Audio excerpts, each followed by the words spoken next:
What's up guys, Josh here for Yugatech, and what I have here with me today is a brand spanking new device by Infinix. Now we did a recent review of one of their devices as well, the Infinix Note 7, and that was quite an impressive phone for its price point. If you haven't seen that, then we'll leave a link for you guys to click somewhere over here. Now these guys always know how to come out with affordable devices that have reliable performance, and this Infinix Zero 8 is no exception. Anyways, let's not waste any more time, let's check this guy out.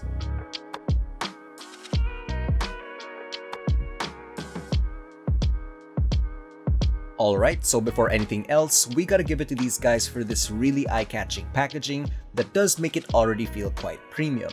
At the front you can see that we have the Zero 8 labeling, pretty neat, and on the sides we have more of that as well, except for the bottom which has the device's IMEI code, and we can see as well that this is going to come in the black diamond color variant. Moving over to the back of the box, we get a glimpse of some of the specs and features. So this one comes in a 128 plus 8GB configuration, and we have a few other highlights here like a 90Hz screen, a 64MP camera, a Helio G90T processor, and all that remaining jazz, which we will check out in a moment. Okay, so finally opening the box, the first thing that you will see is the phone itself. Let's just place that aside for now.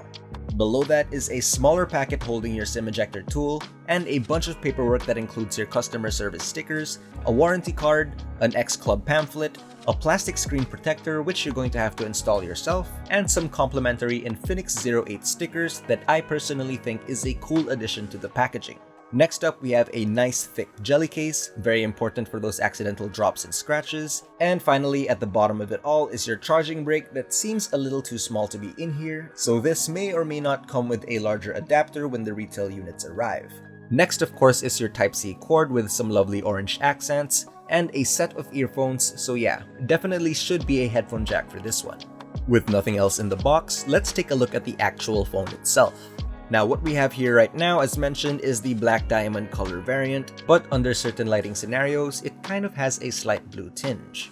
We have a polycarbonate glossy rear panel with this interesting V-shaped design, with one side having a more holographic reflection than the other. It complements that sweet-looking diamond-shaped camera module housing all your shooting paraphernalia that does protrude just a bit, but nothing the free jelly case can't fix. It also feels really good to hold in the hand, although this is definitely going to be much better for two-handed use. On the left is nothing but your SIM tray slot, and on the right are your volume rocker keys, along with the power button that doubles as a side-mounted fingerprint scanner as well. Nothing going over at the top, and finally at the bottom we are greeted with your USB Type-C port, single bottom firing speakers, your microphone, and that 3.5mm jack that was well expected earlier. Nice. Taking a quick look at the screen, we're getting a massive 6.85-inch Full HD Plus display with a screen refresh rate of 90Hz, which is a good enough jump from 60Hz in terms of gaming and on-screen animations. We can also bid a farewell to the dated notches as we're getting a more modern pill-shaped front camera cutout on the top left corner, and last but not least, the Zero 8 also has very minimal bezels, with the bottom being the thickest, but even so, it still boasts quite an impressive looking front end. Quickly heading over to the cameras, it looks like we're getting a quad shooter setup going on over here. That's a 64MP main sensor, an 8MP for ultrawide, a 2MP depth sensor, and another 2MP sensor for what could be another lens for depth sensing, while at the very bottom sits the quad LED flash module. Now at the front of the phone you can find those dual cameras boasting a 48MP main and 8MP ultrawide selfie shooter. We'll get back to you guys for camera quality in our full review, so stay tuned for that. For now, here are some sample shots.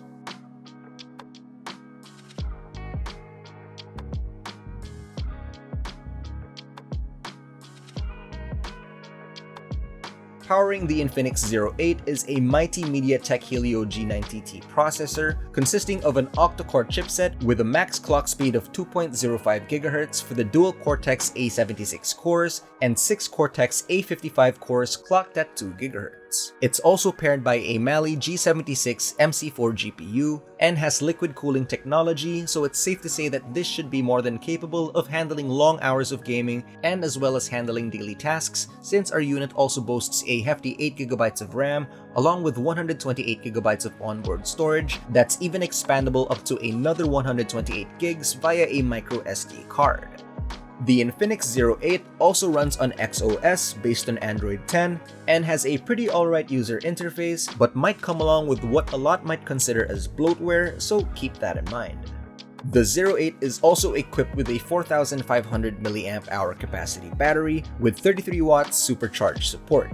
We're expecting some good results from this device, so stay tuned for our battery and charging test as we are just as curious. But until then, what do you guys think of the Infinix Zero 8? Do you want one for yourself? Let us know in the comment section down below, and if you enjoyed this video, don't forget to leave a like, subscribe, hit that bell icon, and be sure to visit Yugatech.com for the latest tech news and reviews. This has been Josh, stay safe, and I will see you in the next video.